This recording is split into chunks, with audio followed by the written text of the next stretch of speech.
لائق صد کریم واجب الاحترام معزز سادات کرام المعز بالاحترام، بالخصوص ہم سب کے مشفق و مہربان حضرت علامہ مولانا ابو العاص صاحب قبلہ دامت برکاتہم القدسیہ،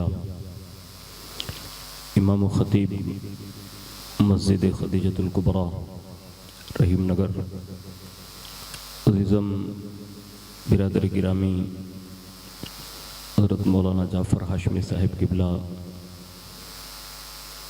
و دیگر برادران اسلام، خواتین اسلام، السلام علیکم ورحمۃ اللہ وبرکاتہ۔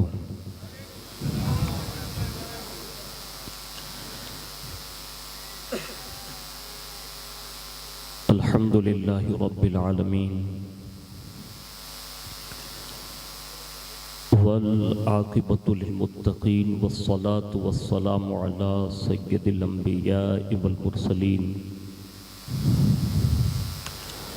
وعلى آلہ واصحابہ وازواجہ وذریاتہ واہل بیتہ وابنہ الغوث الاعظم الجیلانی ومعین الملت والدین وشیخ الاسلام والمسلمین اعلی الحضرت الامام احمد رضا وعلى عباد اللہ الصالحین اجمعین، اما بعد فاعوذ باللہ من الشیطان الرجیم، بسم اللہ الرحمن الرحیم، قل یا عبادی الذین اسرفوا علی انفسہم لا تقنطوا من رحمت اللہ ان اللہ یغفر الذنوب جميعا، صدق اللہ مولانا العظیم، وبلغنا رسوله النبی الامین المختار الکریم، ونحن على ذلك لمن الشاہدین والشاکرین والحمد للہ رب العالمین۔ آئیے سب سے پہلے مذہب اہل سنت والجماعت یعنی کہ مسلک اعلیٰ حضرت کے قدیم دستور کے مطابق ہم سب کے آقا و مولا حضور سراپا نور سیدنا محمد الرسول اللہ صلی اللہ تعالی علیہ وآلہ وسلم کی بارگاہ پر نور میں جی لگا کر درود پاک کی نظریں پیش کر لیں۔ اللہم صلی علی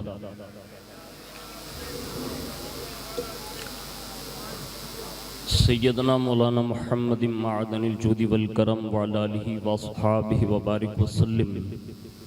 نبی اور آل نبی پر ایک بار اور محبت سے جی لگا کر درود پاک پڑھیں۔ اللہم صلی وسلم وبارک علی سیدنا و مولانا محمد النبی الامی الحبیب العلی القدر العظیم الجاہ وعلی آلہ واصحابہ وبارک وسلم، صلاۃ و سلام علیک یا رسول اللہ صلی اللہ تعالی علیہ وآلہ وسلم۔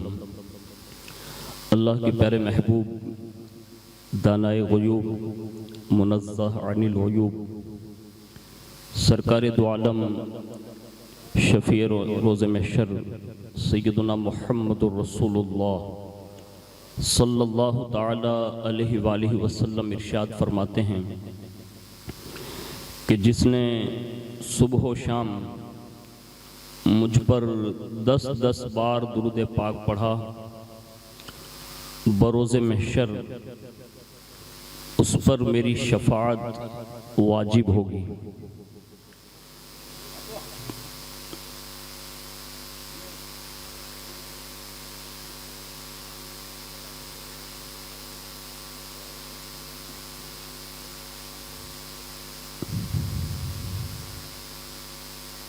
ایک مرتبہ اور درود شریف پڑھ لیں۔ اللہم صلی علی سیدنا مولانا محمد معدن الجود والکرم وعلی آلہ واصحابہ وبارک وسلم، صلاۃ و سلام علیک یا رسول اللہ صلی اللہ تعالی علیہ وآلہ وسلم۔ سید جہاں بھی بیٹھا ہو نا تو وہ سردار ہی ہوتا ہے نا، تو یہ آپ کی بڑی مہربانی ہے کہ آپ سب سے محبت کرتے ہیں، لیکن میں جو آپ کو سنا رہا ہوں وہ سیدوں کے نانا کی سنا رہا ہوں، تو تھوڑا توجہ کے ساتھ انشاءاللہ سنیں گے تو بڑی نوازش ہوگی۔ تو میں نے حدیث پاک آپ کے سامنے پیش کی، حضور نے اس میں ترغیب دلائی، ارشاد فرمایا جو مجھ پر صبح و شام 10 بار درود پڑھے گا تو قیامت کے دن اس سے میری شفاعت نصیب ہوگی۔ اور یہ حضور کا زبان ترجمان سے اتنا نکل جانا یہ امت کے لیے بہت بڑا سرمایہ ہے، اگر اس دور میں ہمیں اور آپ کو یہ سمجھ میں آ جائیں۔ میں نے قریب ہی میں ایک بڑی عبقری شخصیت دنیا سنیت میں جن کا نام ہے، کیرلا سے حضرت علامہ مولانا ڈاکٹر شیخ ابو بکر صاحب، جو الجامعہ ثقافت السنیہ کے بہت بڑے شیخ ہیں اور پوری دنیا ان کے علمی پاور سے وابستہ ہیں، ان سے میری ملاقات نصیب ہوئی اور دیگر جامعہ کے لوگ بھی وہاں موجود تھے۔ تو انہوں نے عذراہ نصیحت کسی نے عرض کیا کہ حضور کوئی نصیحت فرما دیں، تو انہوں نے 2 باتیں ارشاد فرمائی۔ ایک ارشاد فرمایا کہ 5 وقت کی نماز کے بعد کلمہ شریف پڑھا کرو، یعنی کلمہ طیبہ۔ اور دوسری بات انہوں نے ارشاد فرمائی اللہ توفیق دے تو 10 بار حضور کی بارگاہ میں درود و سلام پڑھا کرو۔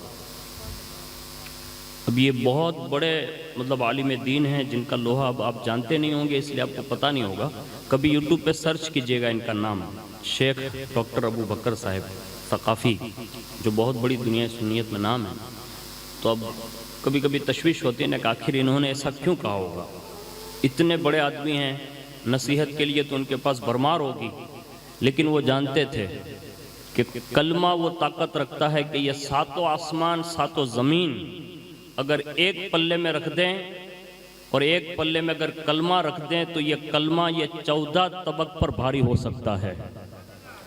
اور 10 بار حضور پر درود و سلام پڑھنے کی نصیحت انہوں نے اس لیے کی ہوگی کہ صبح و شام جب 10 بار آپ حضور پر سلام بھیجتے ہیں تو ہر ایک بار میں، یعنی ایک بار درود پڑھا تو یہاں سے فرشتہ ڈائریکٹ حضور کی بارگاہ میں کہتا ہے کہ حضور رحیم نگر کے فلاں گھر میں سے فلاں ابن فلاں نے آپ پر درود و سلام پڑھا ہے، اور حضور ڈائریکٹ اس درود و سلام کا جواب عنایت فرماتے ہیں۔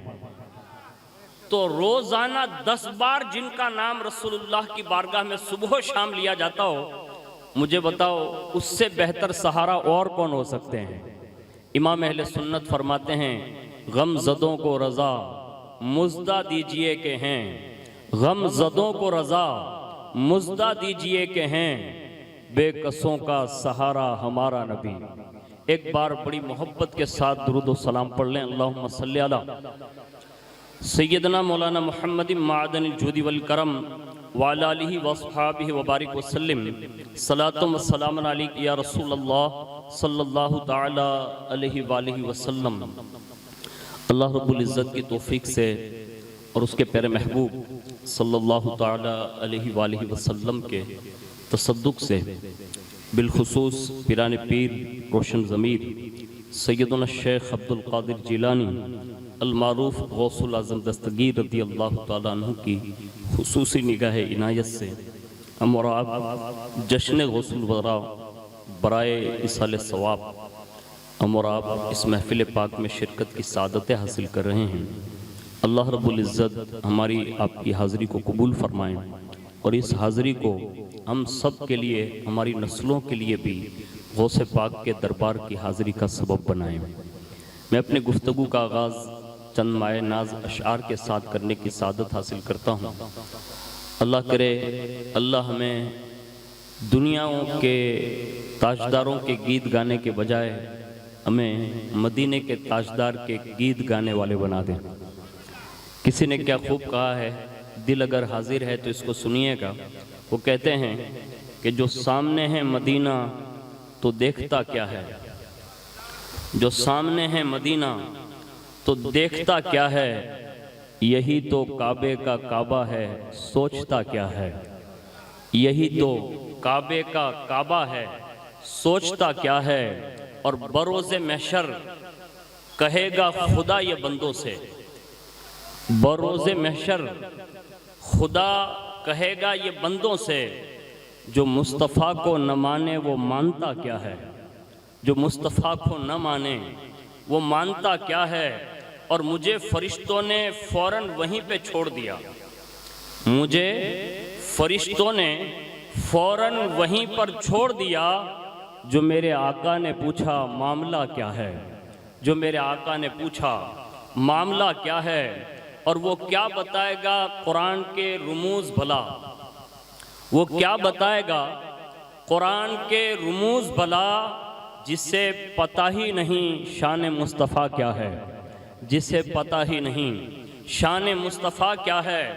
اور سنا کے نیزے پہ قرآن علی کے پیاروں نے، سنا کے نیزے پہ قرآن علی کے پیارے نے بتا دیا فنا کیا ہے بقا کیا ہے، بتا دیا فنا کیا ہے بقا کیا ہے۔ اور امام اہل سنت اعلیٰ حضرت فاضل بریلوی علیہ الرحمت و رضوان بارگاہ غوثیت مآب میں اپنا خراج پیش کرتے ہوئے ایک جگہ پر یہ عرض گزار ہیں کہ وَرَفَعْنَا لَكَ ذِكْرَكَ کا ہے سایہ تجھ پر، وَرَفَعْنَا لَكَ ذِكْرَكَ کا ہے سایہ تجھ پر، بول بالا ہے تیرا ذکر ہے اونچا تیرا۔ اور کہتے ہیں مٹ گئے مٹتے ہیں مٹ جائیں گے عادہ تیرے، مٹ گئے مٹتے ہیں مٹ جائیں گے عادہ تیرے، نہ مٹا ہے نہ مٹے گا کبھی چرچا تیرا، نہ مٹا ہے نہ مٹے گا کبھی چرچا تیرا۔ اور تو گھٹائے سے کسی کے نہ گھٹا ہے نہ گھٹے، تو گھٹائے سے کسی کے نہ گھٹا ہے نہ گھٹے، جب بڑھائے تجھے اللہ تعالیٰ تیرا، جب بڑھائے تجھے اللہ تعالیٰ تیرا۔ اور آخر میں کہتے ہیں اے رضا چشت غم ار جملہ جہاں دشمن تست، کردہ ما منے خود قبلۂ حاجہ تیرا۔ ایک بار اور محبت سے درود شریف پڑھ لیں، اللہم صلی علی سیدنا مولانا محمد معدن الجود والکرم وعلی آلہ واصحابہ وبارک وسلم، صلاۃ و سلام علیک یا رسول اللہ صلی اللہ تعالی علیہ وآلہ وسلم۔ آج کی اس گفتگو میں چند باتیں قرآن اور حدیث کی روشنی میں آپ کے سامنے گوش گزار کرنے کی سعادت حاصل کروں گا۔ اگر اللہ رب العزت توفیق عطا فرمائیں تو اس کو صرف سنیے گا نہیں بلکہ سننے سے زیادہ، یہ غالباً پیر صاحب تشریف لا رہے ہیں، نعرہ تکبیر اور رسالت سے استقبال کر لیں۔ نعرہ تکبیر، نعرہ رسالت، نعرہ حیدری، اولاد غوث اعظم انشاءاللہ۔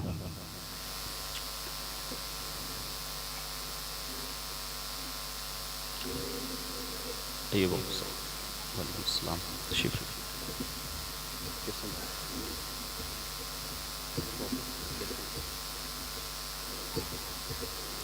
ایک مرتبہ اور محبت سے درود شریف پڑھ لیں، اللہم صلی علی سیدنا مولانا محمد معدن الجود والکرم وعلی آلہ واصحابہ وبارک وسلم، صلاۃ و سلام علیک یا رسول اللہ صلی اللہ تعالی علیہ وآلہ وسلم۔ تو میں یہ بات عرض کر رہا تھا کہ آج کی اس گفتگو میں خوف کس سے کہتے ہیں اور امید کس سے کہتے ہیں، اس حوالے سے میں نے قرآن عظیم کی بہت ہی مشہور و معروف آیت کریمہ آپ کے گوش گزار کرنے کی سعادت حاصل کی ہے، جس میں اللہ رب العزت ارشاد فرماتا ہے قُلْ يَا عِبَادِيَ الَّذِينَ أَسْرَفُوا عَلَىٰ أَنفُسِهِمْ لَا تَقْنَطُوا مِن رَحْمَةِ اللَّهِ إِنَّ اللَّهَ يَغْفِرُ الذُّنُوبَ جَمِيعًا۔ یعنی اے محبوب آپ فرما دو کہ اے میرے وہ بندو جنہوں نے اپنی جانوں پر زیادتی کی، اللہ کی رحمت سے نا امید نہ ہو، بے شک اللہ سب گناہ بخشنے والا ہے۔ یہ قرآن عظیم کا ایک دم صاف اور کلین بیان ہے ان لوگوں کے لیے جنہوں نے اپنی جانوں پر زیادتی کر لی، ظلم کر لیا۔ اب وہ ظلم کیا ہے؟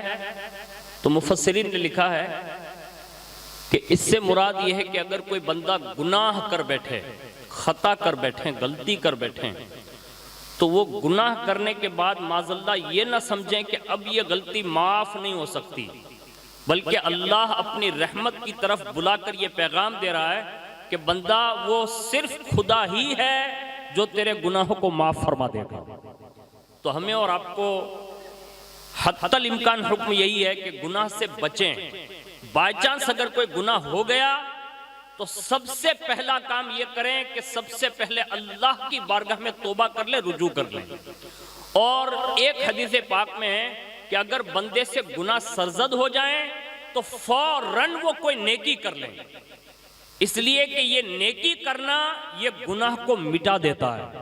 تو ہمیں اور آپ کو اس آیت کے ضمن میں یہ دونوں احادیثوں کا مفہوم ہمیں اللہ کی رحمت کی طرف بلا رہا ہے کہ بندوں کو یہ چاہیے کہ وہ اللہ کی رحمت سے امید رکھتے ہوئے اللہ کی بارگاہ میں رجوع لائیں۔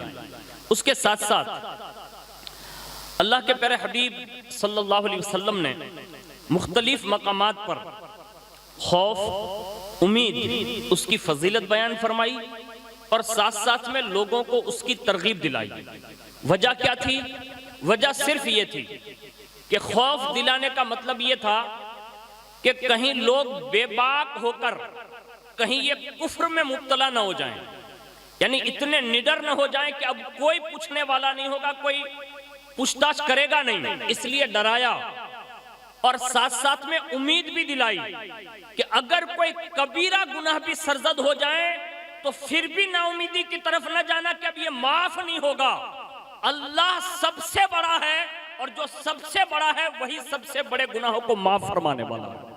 تو ہمیں یہ دو راستے عطا فرمائے اور اسی راستے کے درمیان چلنا یہی ایمان کا تقاضا ہے، جس کو ہم اور آپ ہر نماز میں پڑھتے ہیں، اہدنا الصراط المستقیم صراط الذین انعمت علیہم غیر المغضوب علیہم ولا الضالین۔ اس پوری آیت کا مفہوم یہی ہے کہ ہمیں اس راستے کی طرف بلایا جا رہا ہے کہ ایک طرف خوف بھی ہو اور ایک طرف امید بھی ہو۔ کسی نے ایک بار کسی بزرگ سے پوچھا تھا کہ گناہوں سے بچنا تو مشکل ہے لیکن بچا کیسے جا سکتا ہے؟ تو انہوں نے ایک بہترین راستہ ارشاد فرمایا، کہا اچھا یہ بتا، اگر تو جنگل کا راستہ طے کر رہا ہو اور چاروں طرف جھاڑیاں ہوں، یعنی کانٹے والی جھاڑیاں ہوں، جس کو اپنی زبان میں یوں کہہ لیں کہ بولڈی کے درخت ہو، تو اب بتا کہ یہ بیچ میں سے تو کسے گزرے گا؟ تو اس نے کہا اپنے کپڑوں کو سمیٹوں گا۔ کیا کہا اس نے؟ کپڑے کو سمیٹوں گا اور دیکھ دیکھ کر، یعنی سنبھل کر قدم رکھوں گا۔ فرمایا بس دنیا میں رہتے ہوئے پھونکتے پھونکتے قدم رکھنا، کہیں کوئی کاٹا تیرے دامن سے الجھ نہ جائیں یا کوئی کاٹا تیرے پیروں میں لگ نہ جائیں۔ گناہوں کی مثال انہوں نے ایسے دی کہ اس طرح سے بچ بچ کے جیسے جنگل کے راستے میں چلتے ہو، ایسے ہی دنیا میں رہتے ہوئے یہ زندگی کے ایام ہمیں اور آپ کو بتانے کا حکم ہے۔ ورنہ سنیے، اللہ کی خفیہ تدبیر سے ہمیں اور آپ کو ڈرنا چاہیے۔ اللہ نے جہاں ڈرایا وہاں ساتھ میں رحمت کی امید بھی دلائی، لیکن لوگ یہ نہ سمجھیں کہ معاذ اللہ اب ہمارے ساتھ تو جو ہوگا وہ دیکھا جائے گا۔ دیکھا جائے گا یہ کبھی جملہ استعمال نہ کریں، اس لیے کہ حساب کوئی امام صاحب تو لینے والے نہیں ہیں۔ ہمارا اور آپ کا حساب کون لے گا؟ اللہ لے گا۔ قیامت کے دن جو پکڑے گا تو وہ کوئی مولوی صاحب تھوڑا پکڑیں گے، کوئی متولی صاحب نہیں پکڑیں گے، کوئی پرمکھ نہیں پکڑیں گے، ابا امی تھوڑا پکڑیں گے۔ وہاں تو ڈائریکٹ اللہ کی پکڑ ہونے والی ہے، یعنی وہ پکڑے گا اور فرشتوں کے ذریعے سامنے کھڑا کر دے گا۔ اور جب وہ سامنے لا دیتا ہے نا تو پھر وہ دنیا ہی میں ایسے امتحان اور آزمائش سے گزارتا ہے اور قیامت کے دن ایسا فیصلہ فرمائے گا، اور اس کے فیصلے کتنے عجیب و غریب ہیں۔ آج ہم اور آپ اپنے ایمان کے تسلط کے حوالے سے، یعنی کہیں یہ سلب نہ ہو جائیں، ہم غور کر لیں۔ آج شاید پورے دن نہیں، میں کہتا ہوں پورے سال میں شاید کوئی بندہ ایسا مل جاتا ہو جس کو یہ کہتے ہوئے سنا ہو کبھی آپ نے کہ یار میرے ایمان کا کیا ہوگا۔ آپ کو نہیں ملے گا، مشکل ہے۔ دور اتنا خطرناک ہمارے اور آپ کے اوپر سے گزر رہا ہے جس میں ہم اور آپ پسار ہو رہے ہیں کہ بندے کو ایمان کے تقاضے تو دور، ایمان بچانے کی فکر بھی سلب کر لی گئی ہے۔ اور اعلیٰ حضرت فرماتے ہیں جس کو اپنے ایمان کی فکر نہ ہونا تو ڈر لگتا ہے کہیں وہ بے ایمان ہو کر مرے گا، یعنی جس کو یہ فکر بھی نہ ہو اس کے لیے برے خاتمے کے اسباب ہے۔ ابھی اللہ کی خفیہ تدبیر ہے، کس کو وہ برے خاتمے دیتا ہے سنیے گا۔ اور اس کو یہاں سے اٹھے نا تو ایک فکر لے کر اٹھیے گا کہ مرنا ہمیں اور آپ کو بھی ہے۔ جیسے ہم جناب سلطان بھائی کے بھائی مرحوم رئیس خان، ان کے اصالہ ثواب کے لیے ہم اور آپ یہاں حاضر ہیں۔ ایک جوان ہماری نظروں سے وہ دنیا سے کنارہ کر کے چلا گیا، چھوٹے چھوٹے بچے ہیں، ان کا ایک فیملی ہے، لیکن یاد رکھیں کہ گھر میں سے اگر ممبر ایک کم ہو جاتا ہے نا تو غم سب کو ہوتا ہے، اس کی خلا کوئی پور نہیں کر سکتا۔ لیکن یہ بھی ہمارا اور آپ کا ایک پہلو ہے دنیاوی لیول پہ کہ گھر میں سے ایک ممبر کم ہو گیا۔ کاش گھر والوں کو یہ فکر ہو جاتی کہ وہ جو اکیلا قبرستان میں لیٹا ہے نا اس کا وہاں کیا ہو رہا ہو، یہ فکر اصل ہے۔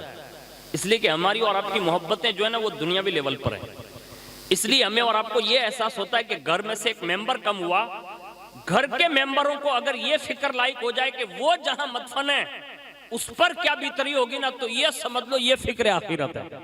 ورنہ سنیے، ایک بہت بڑے بزرگ کا نام آپ نے سنا ہوگا، حضرت فضیل بن عیاض، یہ کائنات کے بہت بڑے اولیاء میں جن کا شمار ہے۔ یہ حضرت فضیل بن عیاض اپنے ایک شاگرد کے موت کی تکلیف یعنی نزا کے وقت، سکرات کے وقت ان کے پاس گئے اور جیسے جا کر بیٹھ گئے۔ اب پڑھا تھا وہ حضرت فضیل بن عیاض سے، شاگرد تھا ان کا، ان کے سرہانے بیٹھ گئے اور بیٹھ کر سورہ یاسین شریف پڑھنے لگے۔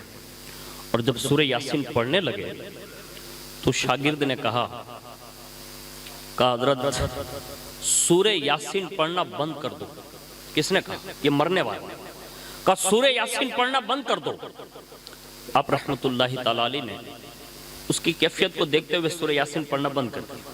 آپ نے سوچا ہو سکتا ہے آخری وقت ہے اور اس کے ہوش و حواس وہ گما چکا ہو، تو آپ نے وہ سورہ یاسین جو اس کو مطلب ممانعت ہو رہی تھی تو اس کو پڑھنا بند کر دیا۔ تھوڑی دیر ہوئی نا تو اس نے ایک جملہ کہا حضرت یہ جو کلمہ آپ پڑھ رہے ہیں نا، تو کہا ہاں، تو وہ کہتا ہے کہ حضرت یہ کلمہ میں ہرگز نہیں پڑھوں گا معاذ اللہ۔ اس کی زبان سے یہ جملہ نکلا۔ کس کی میں بات کر رہا ہوں؟ کائنات میں جو بہت بڑے ولی ہیں ان کے شاگرد کی بات کر رہا ہوں جن کے پاس اس نے پڑھا تھا۔ اس نے کہا حضرت یہ کلمہ کی تلقین جو آپ کر رہے ہیں نا اس کو بھی بند کر دیجئے، میں یہ نہیں پڑھوں گا۔ اور معاذ اللہ اس کے آخری جملے یہ تھے کہ میں اس سے بیزار ہوں، یعنی کلمے کے لحاظ سے اس نے اپنی بیزاری کا اعلان کر دیا۔ بس ابھی یہ جملے پورے ہوئے اور اسی پر اس کی موت واقع ہوئی۔ حضرت فضیل بن عیاض کو ایک فکر لائی کیونکہ ان کے پاس وہ بندہ پڑا ہوا تھا اور آخری وقت میں ایسے الفاظ یعنی کلمہ کا انکار کر دینا کہ اس میں بیزار ہوں، اور اسی پر اس کا خاتمہ ہو گیا، یعنی وہ مر گیا۔ افسوس ہوا، سوچتے سوچتے گھر نکلے اور جب رات ہوئی تو سوئے، اور جیسے ہی سوئے نا تو روایتوں میں لکھا ہے کہ اس رات تو نہیں لیکن 40 روز تک انہیں یہ فکر لائق رہی کہ میرا شاگرد مرا لیکن وہ کلمے سے بیزاری کا اعلان کر کے مرا۔ اتنا ڈر لگا اور وہ 40 روز تک روتے رہے روتے روتے سو جاتے۔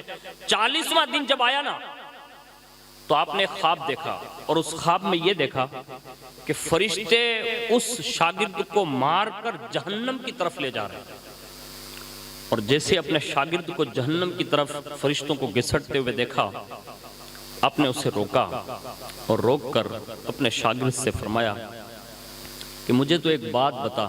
کہا کیا؟ کہا یہ فرشتے کہاں لے جا رہے ہیں؟ کہا مار کر جہنم میں لے جا رہے ہیں، دوزخ میں۔ تو آپ نے فرمایا ایک بات میں تجھ سے پوچھتا ہوں، وہ مجھے بتا۔ اس نے کہا بتائیں، کیا پوچھنا چاہتے ہیں؟ آپ نے فرمایا سچ سچ بتا، تو ایسا تو نہیں تھا جیسا تو نے کیا، آخر وجہ کیا بنی کہ اللہ نے تیرا ایمان سلب کر لیا؟ یعنی تو اللہ کی معرفت بھی بھول گیا اور کلمے سے بیزاری کا اعلان کر دیا۔ آخر ایسا کون سا گناہ کرتا تھا جس کی وجہ سے یہ چیز تجھ سے لے لی گئی، یعنی ایمان تجھ سے چھین لیا گیا؟ اس وقت اس شاگرد نے حضرت فضیل بن عیاض کو جواب دیتے ہوئے عرض کیا کہ حضور آپ کو تو پتہ نہیں، لیکن میرے عیوب مجھے تو پتہ ہی ہے۔ اس میں 3 عیب میرے اندر ایسے تھے جس کی وجہ سے ہو سکتا ہے اس گناہوں کو نحوست کی بنیاد پر اللہ نے میرا ایمان لے لیا، یعنی مجھے بے ایمان ہو کر مار دیا۔ تو آپ نے فرمایا وہ 3 عیوب بیان کر۔ اب اس نے جو بیان کیا نا وہ دل کے کانوں سے سنیے۔ آپ کے شاگرد نے پہلا جملہ دہرایا کہ حضور میری ایک عادت تھی جو بہت بری تھی۔ کہا وہ کیا تھی؟ کہا میں ساتھیوں میں بیٹھ کر ایک دوسرے کی چغلیاں کیا کرتا تھا۔ آج اب دیکھ لیں ہمارا معاشرہ، دیکھ لیں یہ کون سا چوک ہے؟ حسینی چوک ہے۔ یہاں سے اب تھوڑا آگے بڑھیں گے دوسرا چوک آتا ہے، ادھر بڑھیں گے تیسرا چوک آئے گا، ادھر بڑھیں گے ایک اور چوک آئے گا۔ اس طرح چوک گنتے جائیں، جہاں جہاں 4 راستے ہو وہی چوک ہے، اور ہر چوک پہ بندے بیٹھے ہوئے ہیں۔ ایک چوک سے اٹھا دوسری چوک پہ گیا اور ایسی مطلب چابی گھمائی نا کہ آج مسلمانوں کے معاشرے کو تیتر بیتر کر دیا۔ آج اب دیکھ لیں پورے معاشرے میں دیکھ لیں، عالم ایک ساتھ بیٹھنے کے لیے تیار نہیں، پیر ایک ساتھ بیٹھنے کے لیے تیار نہیں، پرمکھ ایک ساتھ بیٹھنے کے لیے تیار نہیں۔ میں تو یہ بڑے معاشرے کے لوگوں کی بات عرض کر رہا ہوں۔ حد یہ ہے کہ آج سگے ماں باپ اور گھر کے بیٹے اور بیٹیاں بھی ایک جگہ بیٹھنے کے لیے تیار نہیں۔ وجہ صرف یہی ہے کہ ہم نے چغل خوری کو عام کر دیا۔ بہن کی بات بھائی کو بتا دی، بھائی کی ادھر کی ادھر بہن کو لگا دی، امی کی بات ابا کو لگا دی، ابا کی اماں کو لگا دی، یعنی اتنا تیتر بیتر کر دیا۔ اور آج لوگ اس کو شوق سے کر رہے ہیں اور اتنی دلچسپی سے کر رہے ہیں کہ ایسا لگ رہا ہے کہ یہ کوئی گناہ ہے ہی نہیں۔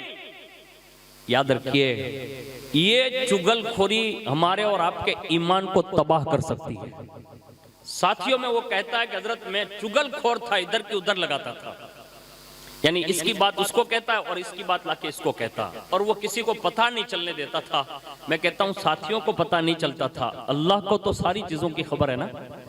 آج بھی ہمارے معاشرے میں ایسے لوگ ہیں جو قوم مسلم کے حالات دوسروں کی گود میں جا کر بیٹھ کر باتیں کرتے ہیں کہ مسلم معاشرہ یہ کر رہا ہے۔ میں کہتا ہوں کافروں کی گود میں بیٹھ کر اگر یہ گفتگو کرو گے تو کیا تمہیں زیادہ سے زیادہ 10,000 کی گڈیاں تو مل سکتی ہے، لیکن جاتے جاتے تمہارا ایمان سلب کر لیا جائے گا نا، تو وہاں یہ کوئی آفس والا تمہارا کارگر نہیں ہو سکتا۔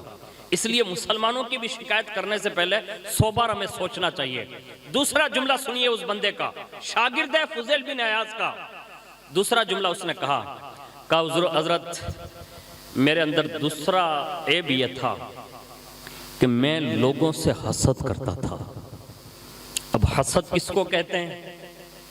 حسد یہ ہے کہ کسی کے پاس کوئی نعمت دیکھی تو معاذ اللہ یہ نیت کی کہ اس کے پاس سے یہ نعمت چھین لی جائے اور وہ مجھے مل جائے، اس کو کہتے ہیں حسد، جس کو اپنی بھاشا میں یوں کہتے ہیں جلنا۔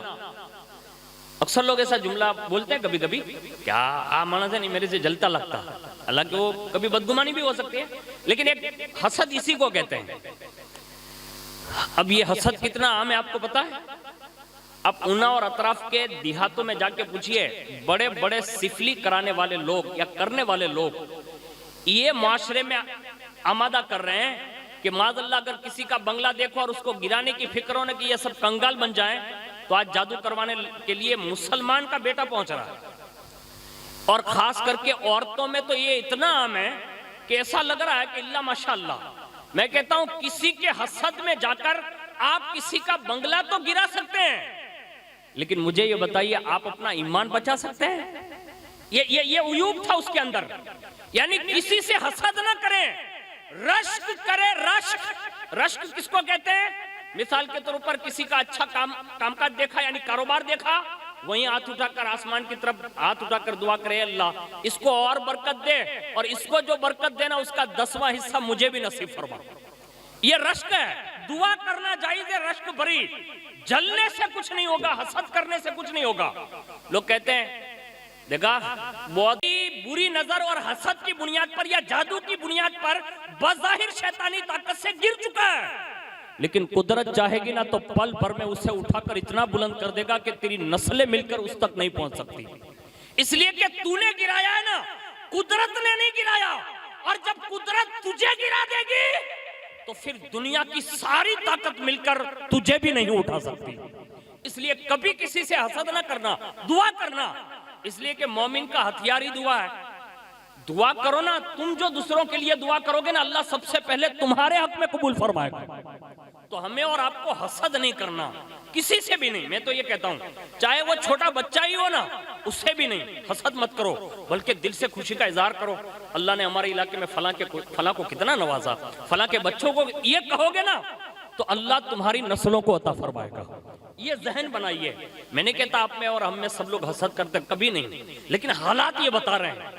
سنو تیسرا جملہ یہ تھا، اس نے کہا حضرت میں ایک زمانے میں ایک بیماری میں مبتلا ہو گیا تھا۔ تیسرا جواب وہ دے رہا ہے، جو کہے نا اس نے، وہ تیسرا ایک بیان کر رہا ہے۔ اس نے کہا حضرت ایک بیماری میں مبتلا ہو گیا تھا، ڈاکٹر کے پاس گیا اور ڈاکٹر نے بہت علاج معالجہ کیا لیکن ٹھیک نہیں ہوا۔ اس کے بعد ایک ڈاکٹر ملا، اس سے میرے تعلقات اچھے تھے۔ میں نے کہا کوئی ایسا علاج کر کہ میں اس سے شفا یاب ہو جاؤں اس بیماری سے۔ اس ڈاکٹر نے ایک نسخہ بتایا تھا، اور وہ نسخہ یہ تھا، اس نے کہا یہ بیماری صرف ایک چیز سے ٹھیک ہو سکتی ہے۔ ڈاکٹر نے کہا، تو کہا وہ کیا؟ کہا تو ایک کام کر لیا کر۔ کہا کیا؟ کہا یہ بیماری سے اگر سال بھر بچنا چاہتا ہے نا تو سال میں صرف ایک مرتبہ ایک گلاس دارو یعنی شراب پی لیا کر۔ سال میں کتنی بار بولے نا آپ؟ سال میں ایک بار ایک گلاس دارو پی لیا کر۔ کہا کس نے؟ ڈاکٹر نے۔ وجہ کیا بتائی کہ یہ بیماری سے تو شفا یاب ہو جائے گا۔ وہ فضیل بن عیاض کا شاگرد کہتا ہے کہ حضرت میں اپنی بیماری کو دور کرنے کے لیے سال بھر میں صرف ایک بار شراب گلاس بھر کے پیتا تھا۔ اس نحوست کی بنیاد پر اللہ نے میرا ایمان تباہ کر دیا۔ اس میں سبحان اللہ نہیں ہوتا، اس میں اللہ کی پناہ مانگنی چاہیے کہ یہ سلب ایمان جو ہے نا، جس کا ایمان سلب ہو جائے گا وہ ہمیشہ جہنم میں رہے گا، اس کو پھر نکلنے کا کوئی آپشن ہی نہیں ہے، اور ہمیشہ ہمیشہ کے لیے اس میں رہے گا۔ تو یہ اس بندے کا ایمان سلب ہو گیا۔ وجہ کیا بنی؟ صرف ایک شراب کا گلاس، وہ بھی سال بھر میں۔ ابھی میں دوسری جمعہ، یہ جمعہ نہیں اس جمعہ کو، جمعہ مسجد سے مطلب کمان تک پہنچانا، تو ایک بندہ مجھے ملا اور اس نے مجھے روکا اور کہا برکاتی میرا آپ سے کام ہے۔ تو میں نے سوچا کوئی غریب بیچارہ ہوگا تو کوئی کہے گا بھی کوئی اپنی حاجت، تو میں نے کہا فرمائیے۔ کہا دکان سے چلیے، وہیں ایک آستانہ دکان کا نام ہے کوئی دوستانہ، وہیں سے وہ مجھے کمان تک لے آیا اور کہا کہ مجھے پرسنل بات کرنی ہے۔ میں نے کہا بولیے۔ اس نے وہاں کی رمکھاں بیان کی۔ کہا حضرت یہ ندی کے کونے سے لے کر کوٹ کے ایریے کے اندر تک ہماری قوم کے بچے بڑی تیزی کے ساتھ شراب کے عادی ہو گئے۔ تو میں نے کہا میں کیا کر سکتا ہوں؟ تو اس نے بیچارے نے لہجے میں یہ کہا کہ آپ بیان کرتے ہیں نا، تو آپ آگے والوں کو یہ ضرور بتائیے گا کہ وہ سب جمع ہو جائیں اور ایک میٹنگ کریں کہ کم از کم مسلم معاشرے میں سے شراب کو دور کر دیں۔ یہ اس کی درد بھری کہانی اس نے مجھے پوری مکمل سنائی۔ میں نے آپ کو یہ جملہ جو اس کا ہے نا وہ دوہرا دیا۔ اللہ کے لیے کوشش کیجئے۔ آپ کے یہاں کے ایک علاقے کا ایک بندہ مجھے صبح رکشہ میں چھوڑنے کے لیے حاضر ہوا تھا، لیکن اس کے انداز سے میں نے یہ پتہ لگا لیا تھا کہ اس بیچارے نے شراب پی ہوئی ہے۔ اور جب وہ مجھے دارالعلوم پہ اتار دیا تو میں نے اسے روکا۔ میں نے کہا بھائی ایک بات پوچھوں؟ اس نے کہا حضرت بولیے۔ میں نے کہا سچ بتانا، اب جب مجھے ٹاور سے لے کر آ رہے تھے اور جو بے تک کی باتیں بول رہے تھے، مجھے ایسا لگا کہ آپ نے شراب پی ہوئی ہے صبح۔ اتنے میں اس کی آنکھوں سے آنسو نکل گئے۔ یہ میں جو بندے کی بات کر رہا ہوں یہ آپ کے علاقے کی ہے۔ وہ رونے لگا اور اتنا رویا نا کہ میرا دل مطلب مغموم ہو گیا۔ میں نے کہا بھائی آخر روتا کیوں ہے؟ اس نے کہا حضرت اس عادت نے اتنا برا حال کر دیا ہے کہ میں کھل کر کسی کے سامنے یہ بیان بھی نہیں کر سکتا، یعنی ایسی حالت ہے۔ میں کہتا ہوں جس قوم کے جوانوں کی بیچاروں کی یہ حالت ہو کہ صبح اٹھتے ہیں ان کو شراب کی عادت پڑ گئی ہو، مجھے بتاؤ ان کا ایمان کون بچائے گا؟ کون بچائے گا؟ اس کی خبر کون لے گا؟ میں یہ کہتا ہوں یہ کیا صرف ہمارے امام لوگوں کی ذمہ داری ہے؟ نہیں، ہم سب کی ذمہ داری ہے یارو، کہ ہم کسی طرح بھی اپنی قوم کو، اپنے سماج کو اس انداز سے ان کو بچائیں، روکیں اور یہ کوشش کریں کہ ان کو روک کر کم از کم اچھے لوگوں کے ساتھ کر دیں، تو ان کے ساتھ ہونے کی بنیاد پر اللہ اس کی اچھی سنگت کی برکتی کی وجہ سے وہ پھر شراب کا پیالہ منہ پر نہیں مانڈے گا، بلکہ صبح اٹھے گا نا تو کلمہ پڑھ کر اپنے منہ پر پھیرنے کی عادت ڈال لے گا۔ اس سے یہ برکت نصیب ہو سکتی ہے، لیکن کب ہو سکتی ہے؟ جب آپ کسی اچھے کے ساتھ اس کو جوائنٹ کریں گے، ورنہ یہ نہیں ہو سکتا۔ تو میں نے یہ 3 باتیں حضرت فضیل بن عیاض کے حوالے سے میں نے یہ بات عرض کر دی کہ ایمان اس سے سلب ہو جاتا ہے۔ یہ 3 چیزیں، یعنی ایک تو چغلی، ایک حسد، اور تیسری چیز ہے شراب نوشی یعنی شراب پینا۔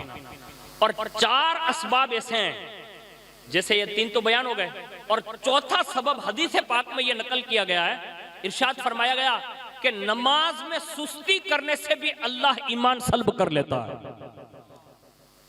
اس میں بھی سبحان اللہ نہیں ہے، اس میں بھی افسوس ہے کہ آج ہماری مسجد ویران ہے۔ اگر ہم نے اس میں غفلت برتی کہ اب نماز وہی پڑھے گا جو مزدور ہے، تو ہم یہ سمجھتے ہیں کہ مسجد صرف غریبوں کے لیے بنی ہے، تو یہ غلط فہمی ہے۔ مسجد صرف غریبوں کے لیے نہیں ہے، ہر مومن مسلمان کے لیے مسجد ہے۔ اگر ہم نے علاقے والوں نے اس کو آباد نہیں کیا تو اس کا بھی بڑا گہرا اثر ہوگا۔ یہ بد دعا بھی کرتی ہے اور دعا بھی کرتی ہے۔ اس کی جو 4 دیواریں ہوتی ہیں نا، وہ بد دعا بھی کرتی ہے، دعا بھی کرتی ہے۔ آج پورے ہندوستان کے جو حالات ہیں وہ مجھے آپ کو بتانے کی ضرورت نہیں ہے، پڑھ کر سنانے کی ضرورت نہیں ہے۔ آپ اپنی آنکھوں سے میڈیا کے تحت دیکھ رہے ہیں کہ حالات بڑے گمبھیر ہیں، ہمارے مساجد کے معاملات میں، مدرسوں کے معاملات میں، درگاہ کے معاملات میں، ہماری خانقاہوں کے معاملات میں۔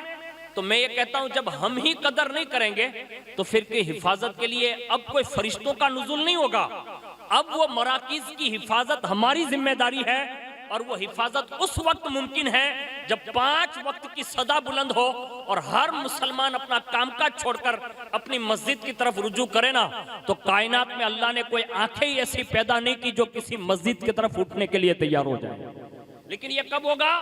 جب ہم جانا آنا شروع رکھیں گے۔ تو ہم لوگوں نے تو یہی سمجھا کہ صرف رمضان کے لیے مسجد بنتی ہے، جمعہ کے لیے بنتی ہے یا عید کے لیے بنتی ہے۔ نہیں، ایک سبب اور سن لیجئے، اللہ اگر آپ کو توفیق دے۔ ہم اور آپ جس دور میں گزر رہے ہیں، ہمیں شاید ایمان کے تقاضے جو ہے نا وہ پتہ ہی نہیں ہے نا، اس لیے یہ اسباب بن رہے ہیں۔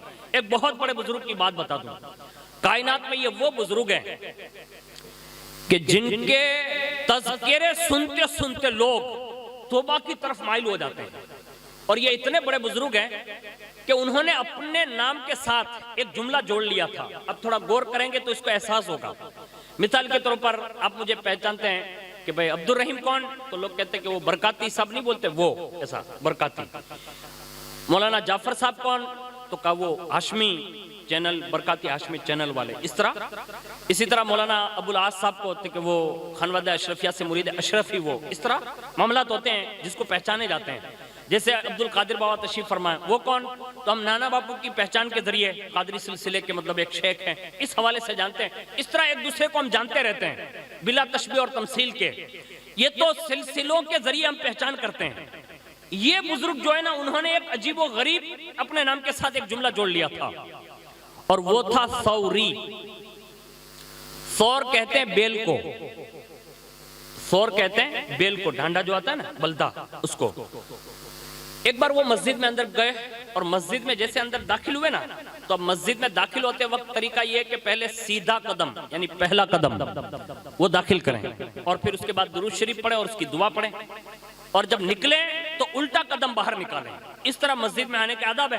اب یہ کسی جلدی میں تھے نا حضرت سفیان، تو اچانک ان کا الٹا قدم مسجد میں پڑ گیا، اور جیسے الٹا قدم پڑا غیب سے آواز آئی، اے ثور، کیا میرے گھر میں آنے کے آداب بھی نہیں جانتا؟ یہ جملہ غیب سے مطلب بلند ہوا، اور جیسے لفظ ثور سنا نا تو اسی دن سے طے کر لیا کہ اگرچہ میری غلطی پر مجھے ڈانٹ کر بلدہ کہا گیا یعنی ثور کہا گیا، لیکن تھا قدرتی تو انہوں نے اپنے نام کے ساتھ ثوری لکھنا ہی شروع فرما دیا۔ یعنی سفیان ثوری اسی نام سے مشہور ہے، اور وہ اتنے بڑے بزرگ ہیں، اتنے بڑے بزرگ ہیں کہ بڑے بڑے بزرگوں نے ان کی تاریخ پڑھ پڑھ کر اپنی زندگیاں تبدیل کر لی ہے۔ ان کے حوالے سے سنیے، حضرت سفیان ثوری اور حضرت سیدنا شیبان رائی، یہ دونوں ایک جگہ اکٹھے بیٹھے ہوئے تھے۔ تو رات ہو گئی، اور جب رات ہوئی تو شیبان کہتے ہیں کہ میں نے کیا دیکھا کہ پوری رات حضرت سفیان روتے رہے اور ان کا رونا مجھ سے دیکھا نہیں گیا، اور میں نے ان سے کہا کہ حضرت اب اتنا کیوں روتے ہیں، یعنی پوری رات رونا یہ بھی کوئی رونا ہے؟ حضرت سفیان ثوری نے ارشاد فرمایا بھائی مجھے ایک چیز ڈرا رہی ہے، یعنی میں ڈر رہا ہوں ایک چیز سے، مجھ پر خوف طاری ہے۔ کہا کس بات کا؟ کہا میں اس بات سے رو رہا ہوں ڈر کر کہ کہیں میرا برا خاتمہ نہ ہو جائے، یعنی مرتے وقت کہیں میرا ایمان سلب نہ کر لیا جائے، چھین نہ لیا جائے، اس بنیاد پر میں رو رہا ہوں۔ آپ نے فرمایا سفیان آپ تو بڑے نیکوکار ہیں، یعنی اللہ والے لوگ ہیں، اور آپ اس معاملے میں اتنا رو رہے ہیں؟ اس وقت حضرت سفیان ثوری نے جملہ کہا شیبان راعی، کہا کیا؟ کہا میں نے ایک شیخ سنا ہے، یعنی دیکھا ہے مدینہ میں۔ کہا میں نے اس شیخ سے 40 سال تک علم پڑھا تھا۔ کتنے سال تک؟ 40 سال تک میں نے اس شیخ سے علم حاصل کیا، اور میں نے اس کو 60 سال تک، ایک تو 40 سال تک علم ان سے سیکھا، اور 60 سال تک میں نے اس سے مسجد حرام میں عبادت کرتے دیکھا ہے۔ یعنی کہاں؟ مسجد حرام میں، یعنی یا تو مکہ میں رہا ہوگا یا تو مدینہ شریف میں رہا ہوگا۔ کہا میں نے اس کو 60 سال تک اس مسجد میں عبادت کرتے دیکھا ہے۔ کہا پھر؟ کہا میں نے اس شیخ کو جب مرتے دیکھا نا تو وہ کفر کی موت مرا تھا، یعنی جس نے 40 سال لوگوں کو، سفیان ثوری جیسے لوگوں کو پڑھایا ہو، وہ مر رہا تھا۔ جس نے 60 سال تک مسجد حرام میں عبادت کی، تو فرمایا وہ بھی جب مرا تو فرمایا وہ کفر کی موت مرا، یعنی دنیا سے گیا نا تو کفر پر مرا۔ جب یہ سنا نا تو حضرت شیبان راعی نے ایک جملہ کہا، ارشاد فرمایا سفیان وہ تو اس کے گناہوں کی شامت تھی، یعنی عبادت اتنی کی، پڑھایا اتنا، پھر بھی یہ جملہ کہا وہ تو اس کے گناہوں کی شامت تھی، لیکن تمہیں ایک نصیحت کرتا ہوں سفیان۔ کہا کیا؟ کہا رو تو رہے ہو لیکن پھر بھی اللہ کی ہرگز نافرمانی مت کرنا۔ یعنی اتنا رو رہے تھے پھر بھی یہ نصیحت کی، کہا پھر بھی اللہ کی نافرمانی مت کرنا، اس لیے کہ اللہ بے نیاز ہیں اور اس کی خفیہ تدبیر کو کوئی نہیں جانتا۔ یہ جملہ حضرت شیبان راعی نے ارشاد فرمایا، اور اس کے ساتھ ساتھ میں آج ہم اور آپ حضور غوث پاک کی بارگاہ میں خراج پیش کرنے کے لیے بیٹھے ہوئے ہیں۔ میں غوث پاک کا وہ زندگی کا طرز عمل اور ان سے جو نسبت ہے نا، اس حوالے سے آپ کو ایک بات عرض کر رہا ہوں۔ حضور غوث پاک جن سے نسبت خالی معمولی میں اس لیے کہہ رہا ہوں، یعنی چھوٹی سی نسبت، یعنی کسی طرح بھی اگر غوث پاک سے آپ کا کنیکٹڈ ہے تو میں یہ کہتا ہوں یہ کنیکشن بھی قیامت کے دن نجات کے لیے کافی ہو سکتا ہے، لیکن وہ کنیکشن جو ہے نا وہ سچا ہونا چاہیے۔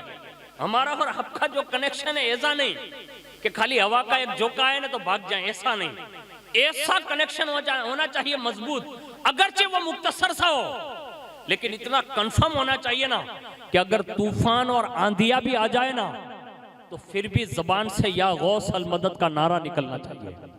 یہ کنیکشن کافی ہونا چاہیے، لیکن یہ کب ہوگا؟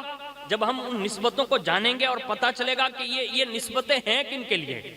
حالانکہ آپ سے نسبت والوں کے لیے اتنے وعدے ہیں اور اتنی ضمانتیں ہیں، تو میں کہتا ہوں کہ غوث پاک کا مرتبہ تو کتنا بلند ہے، یعنی کائنات میں سارے اولیاء آج بھی اگر کوئی ظاہری ولی جو دنیا میں حیات ہو، آج بھی غوث پاک کے دربار کا رعب اور جلال اس حد تک آپ کی عظمت باقی ہے بعد وصال بھی، کہ اگر ظاہری ولی جو دنیا میں باقاعدہ حیات ہے اگر وہ وہاں سے گزرے، یعنی بغداد سے گزرے اور وہ غوث پاک کی بارگاہ میں حاضری نہ دیں تو غوث پاک کو یہ اختیار ہے کہ اسی وقت آپ اس کی ولایت سلب کر سکتے ہیں، یعنی لے سکتے ہیں واپس کہ اب تو ولی نہیں رہے گا۔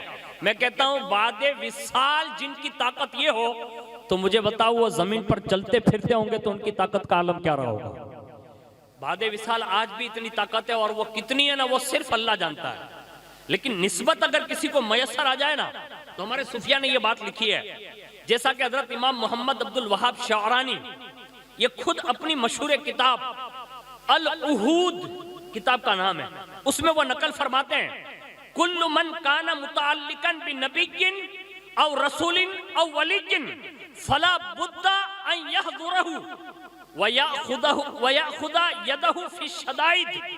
فرمایا جو کوئی کسی نبی یا رسول یا ولی سے نسبت رکھنے والا ہوگا تو فرمایا ضرور ہے کہ وہ نبی یا رسول یا ولی جب بھی اس نسبت والے کو کوئی مشکل پیش آئے گی تو یہ تینوں اس کی مدد کے لیے وہاں حاضر رہیں گے، یعنی وہ مدد فرمائیں گے. اور فرمایا اس کی وہاں وہ دستگیری فرمائیں گے. میں کہتا ہوں یہ ضمناً انہوں نے ایک نبی رسول اور ولی کی بات کی. میں کہتا ہوں جب ایک عام ولی سے نسبت ہو جائیں تو مدد فرما سکتے ہیں، تو جن کو اللہ نے ولیوں کا سردار بنایا وہ کتنی بڑی مدد فرمائیں گے.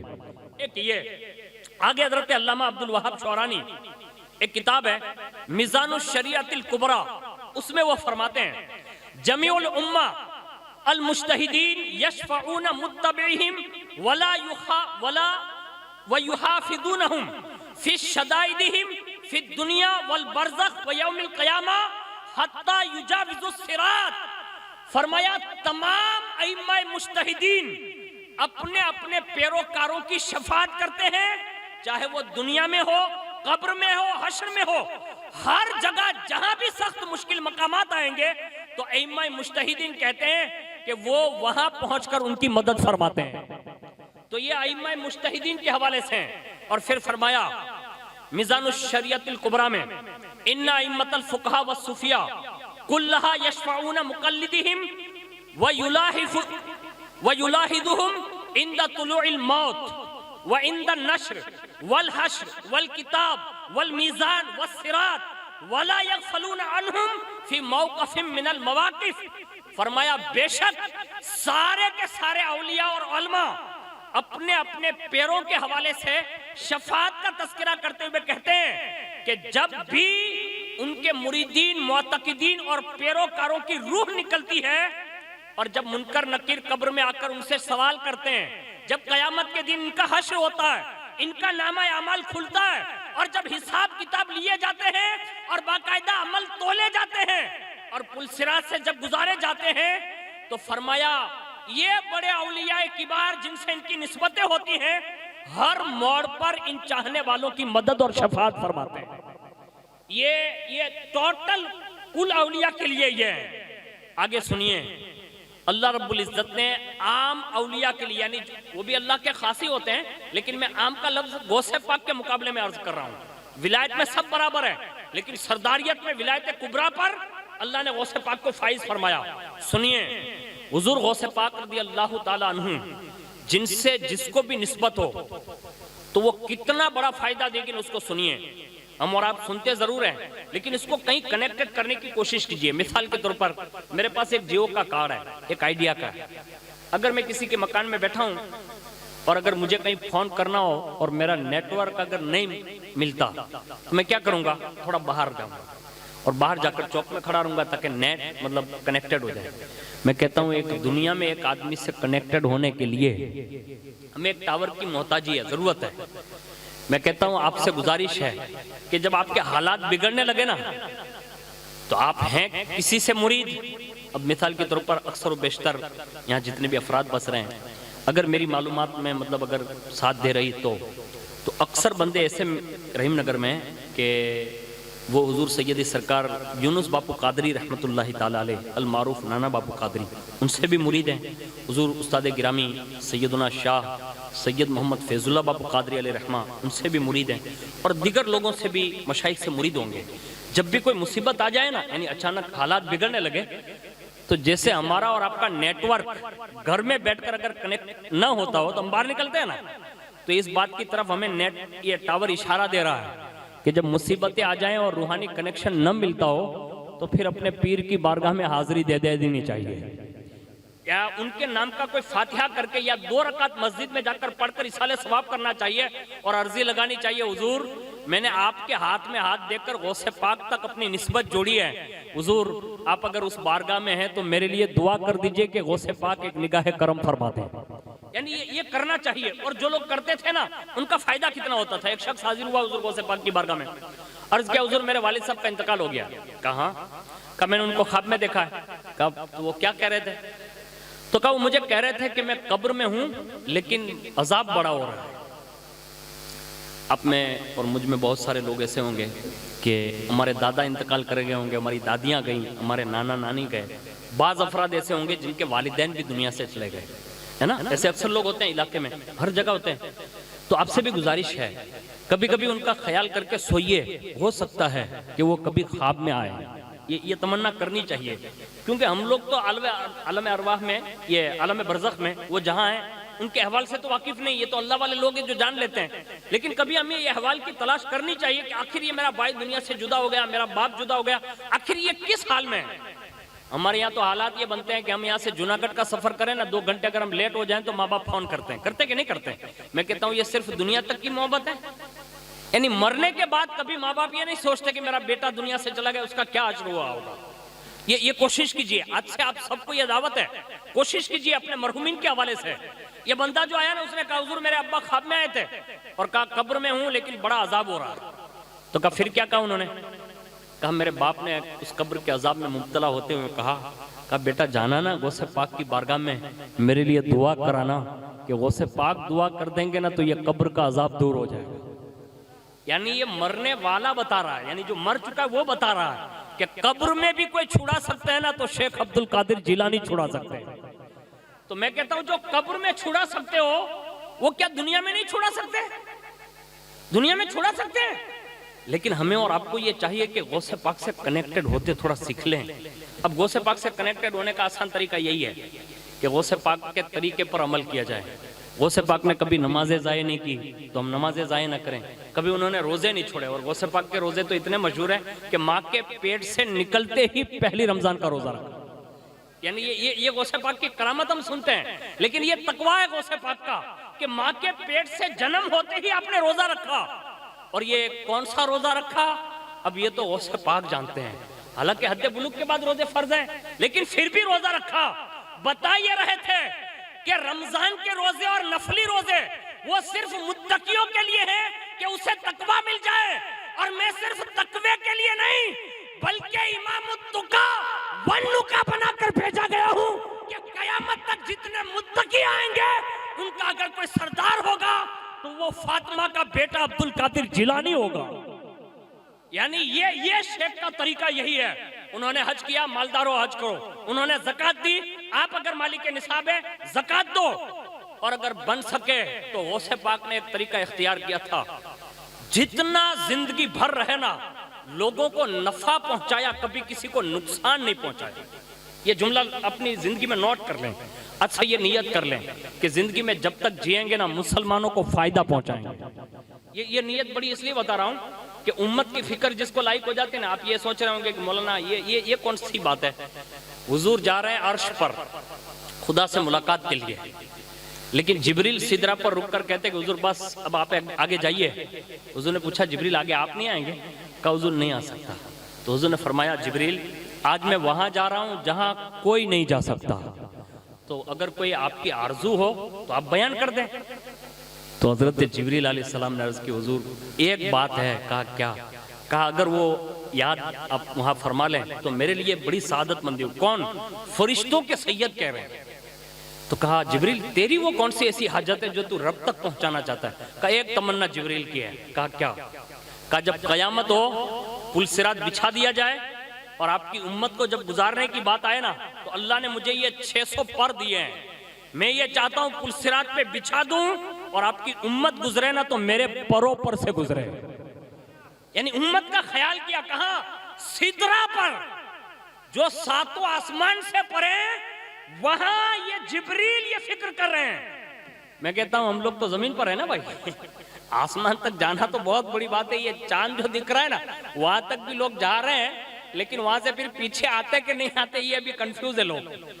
تو ہم لوگ تو اتنا پرواز نہیں کر سکتے, لیکن کم از کم زمین پر ہوتے ہوئے بھی حضور کی امت کی فکر کرو گے نا تو قیامت کے دن حضور کی شفاعت کا ذریعہ بن جائے گا. تو یہ ضرور کرنا چاہیے, کبھی کسی کو نقصان نہ پہنچائے, ہو سکے فائدہ پہنچاؤ. غوث پاک نے کتنا فائدہ پہنچایا سنیے. اس نے کہا حضور دعا کر دیجئے. میرے والد نے کہا, تو آپ نے ایک جملہ ارشاد فرمایا, وہ غور سے سنیے گا. آپ کے یہاں مدرسہ ہے کہ نہیں؟ زور سے بولو نا، ہے بھائی، فخر سے بولنا چاہیے نا، اس لیے کہ مدرسہ کسی سیٹ کا مطلب اس میں لیبل نہیں لگا ہوتا کہ فلانے سیٹ کا مکان ہے، نہیں، آپ کی کسی منزل کا نام نہیں، وہ مدرسہ ڈائریکٹ مدینے کے مالک و مختار سے منسوب ہوتا ہے، وہ رسول اللہ کا گھر ہے کہ نہیں آپ کے یہاں ہے؟ اب میں دوسرا سوال نہیں کروں گا کہ آپ کے بچے جاتے ہیں کہ نہیں جاتے ہیں، یہ سوال آپ سے نہیں کروں گا، امید ہے، اچھا گمان کرتا ہوں ضرور جاتے ہوں گے، لیکن بائی چانس اگر نہ جاتے ہو نا تو کوشش کرنا، بچوں کو بھی بھیجنا، چھوٹی چھوٹی بچیوں کو بھیجنا، اور آپ کے علاقے میں ماشاءاللہ کہیں پڑھی لکھی بچیاں ہیں، عالمہ ہیں، آپ سے گزارش ہے کہ چھوٹی چھوٹی بچیوں کو بھی ان کے پاس بھیجیے، انہیں دین کی تعلیم دلوائیے۔ وجہ کیا ہے؟ آپ کہیں گے وجہ کیا ہے؟ سنیے، غوث پاک سے فریاد کرنے آیا ہے کہ میرے باپ کو قبر میں عذاب ہو رہا ہے، کہاں؟ کہ اس نے کیا کہا؟ دعا کے لیے کہا۔ اب غوث پاک کا سوال سنیے، آپ نے فرمایا بھائی تیرا والد کبھی میرے مدرسے سے گزرا ہے؟ سوال کیسا ہے؟ ہو رہا ہے عذاب، پوچھ رہے ہیں مدرسے کا، کہا تیرا باپ کبھی مدرسے سے گزرا ہے دروازے سے؟ اس نے عرض کیا ہاں حضور، یعنی یہاں سے گزرا میرے آپ کے مدرسے سے، بس اتنا سنا نا حضور غوث پاک نے، اب خاموش ہو گئے۔ اور دوسرے روز وہ شخص مطلب خاموشی کے بعد اس کو نکال دیا، کہا جا، وہ چلا گیا۔ دوسرے روز وہی شخص آیا، عرض کیا حضور آج رات پھر میں نے اپنے والد کو خواب میں دیکھا ہے۔ تو کہا پھر وہ کیا کیسی حالت میں تھے؟ اس نے کہا حضور آج دیکھا نا تو میرے والد مسکرا رہے تھے، بڑے خوش تھے۔ کہا پھر؟